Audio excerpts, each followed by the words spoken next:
আমি এই জাতির কাছ থেকে জিজ্ঞাসা করতে চাই, আগামী দিনে ইসলামের কথা বলার অপরাধে, আল্লাহর পয়গম্বরের ইজ্জতের পক্ষে কথা বলার অপরাধে, শাপলা চত্বরের আমার ভাইয়ের রক্তে রঞ্জিত শাহাদাতের কথা বলতে গিয়ে হাটহাজারিতে আমার যে সকল সন্তানদের বুকগুলোকে জালিমের বুলেটের আঘাতে ঝাঁঝাতে হতে হয়েছে, ব্রাহ্মণবাড়িয়ায় যেভাবে পাখির মতো গুলি করে আমার সন্তানদেরকে শহীদ করা হয়েছে, সেই সন্তানদের পক্ষে কথা বলতে গিয়ে আমাদের কণ্ঠ যদি আবার চেপে ধরবার চেষ্টা করা হয়, তাহলে আপনারা রাজপথে তার মোকাবেলা করবার জন্য প্রস্তুত থাকবেন কিনা?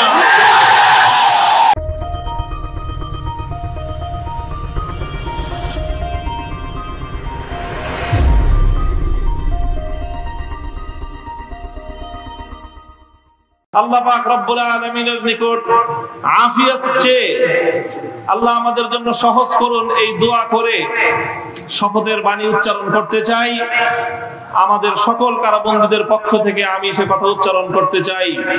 ইনশাআল্লাহ আল্লাহর জমিনে আল্লাহর দ্বীনের ঝান্ডা সমুন্নত রাখতে, আল্লাহর পয়গম্বরের ইজ্জতের হেফাজত করতে, এদেশের নাস্তিক্যবাদকে রুখতে, এদেশে ইসলামকে উপড়ে ফেলার সকল ষড়যন্ত্রকে রুখার জন্য যদি এর চেয়ে বড় ত্যাগ এবং কোরবানির প্রয়োজন হয়, হাসি মুখে আমরা সেই ত্যাগ করতে প্রস্তুত রয়েছি।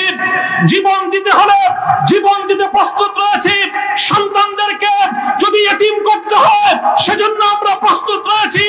স্ত্রীদেরকে যদি বিধবা করতে হয় সেজন্য আমরা প্রস্তুত রয়েছি। মায়ের বুক যদি আমাদের খালি করতে হয়, আমাদের মায়েরা বুক খালি করে চোখের অশ্রুতে তাদের কলিজার টুকরা সন্তানদেরকে মাটির নিচে খোদার হাতে সুপর্দ করবে।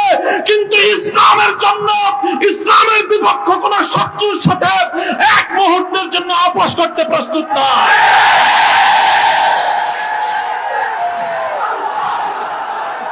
সবাই কম, আমার স্পষ্ট পয়গাম, সব অন্যায়ের ক্ষমা রয়েছে, গাদ্দারি আর বিশ্বাসঘাতকতার কোনো ক্ষমা নাই।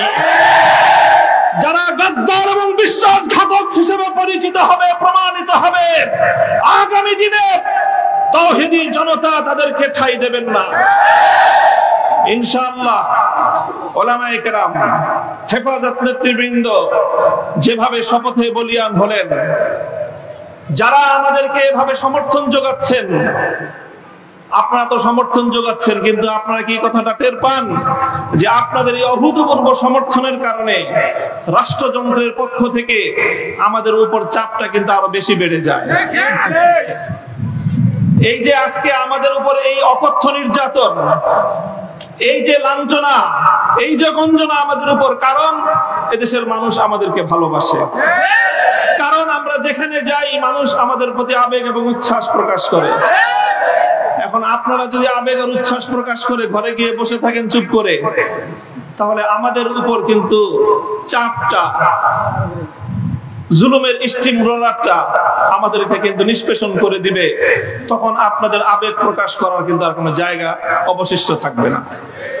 এই জন্য আমি আজ আমাদের আমির, এই জনপদের সকল আলেম ওলামার আমির, এই জনপদের কোটি কোটি তাওহীদি জনতার অবিসংবাদিত আধ্যাত্মিক রাহবার আল্লামা মুহিবুল্লাহ বাবুনগরীর এই মজমাকে সারা দেশের প্রতিনিধিত্বশীল মজমা হিসেবে গ্রহণ করে আমি এই জাতির কাছ থেকে জিজ্ঞাসা করতে চাই, আগামী দিনে ইসলামের কথা বলার অপরাধে, আল্লাহর পয়গম্বরের ইজ্জতের পক্ষে কথা বলার অপরাধে, শাপলা চত্বরের আমার ভাইয়ের রক্তে রঞ্জিত শাহাদাতের কথা বলতে গিয়ে হাটহাজারিতে আমার যে সকল সন্তানদের বুকগুলোকে জালিমের বুলেটের আঘাতে ঝাঁঝাতে হতে হয়েছে, ব্রাহ্মণবাড়িয়ায় যেভাবে পাখির মতো গুলি করে আমার সন্তানদেরকে শহীদ করা হয়েছে, সেই সন্তানদের পক্ষে কথা বলতে গিয়ে আমাদের কণ্ঠ যদি আবার চেপে ধরবার চেষ্টা করা হয়,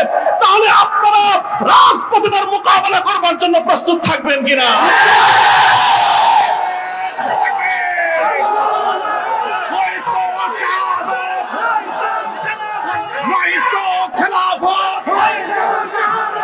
সংগ্রামী সাথী ও বন্ধুগণ,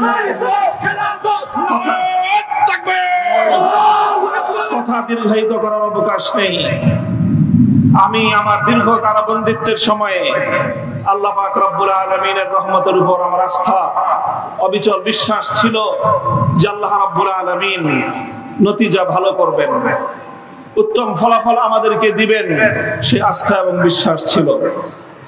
প্রথম দিকে যখন আমাদের মরহুম আমির হেফাজত আল্লামা জুনায়েদ বাবুনগরী হাফিজাহুল্লাহ তাআলা, তাকে আমরা জীবিত রেখে কারাগারে বন্দী হয়েছিলাম, তার উপর একটা বড় আমাদের আস্থা ছিল যে তিনি ইনশাআল্লাহ এই বন্দী মজলুম আলেমদের জন্য, শহীদ আমাদের সন্তানদের জন্য, ব্রাহ্মণবাড়িয়ায় নির্বিচারে হত্যাকাণ্ডের শিকার আমার শহীদ ভাইদের এই হত্যার বিচার আমাদের এই জন্মভূমিতে প্রতিষ্ঠিত করবার জন্য তিনি বলিষ্ঠ ভূমিকা পালন করবেন।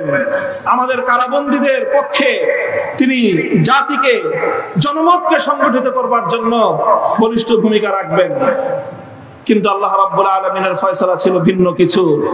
আমরা কারাবন্দী হওয়ার কিছুদিনের মধ্যেই সেই মর্মান্তিক শোক সংবাদটিও আমাদেরকে সহ্য করতে হয়েছে। আল্লামা জুনায়েদ বাবুনগরী রাহিমাহুল্লাহ তাআলা শাহাদাত বরণ করেছেন। আল্লামা জুনায়েদ বাবুনগরী শাহাদাত বরণ করেছেন। এরপরে অধীর উৎকণ্ঠা নিয়ে অপেক্ষার প্রহর গুনছিলাম যে আমাদের আস্থার এই মঞ্চে কে বসবেন।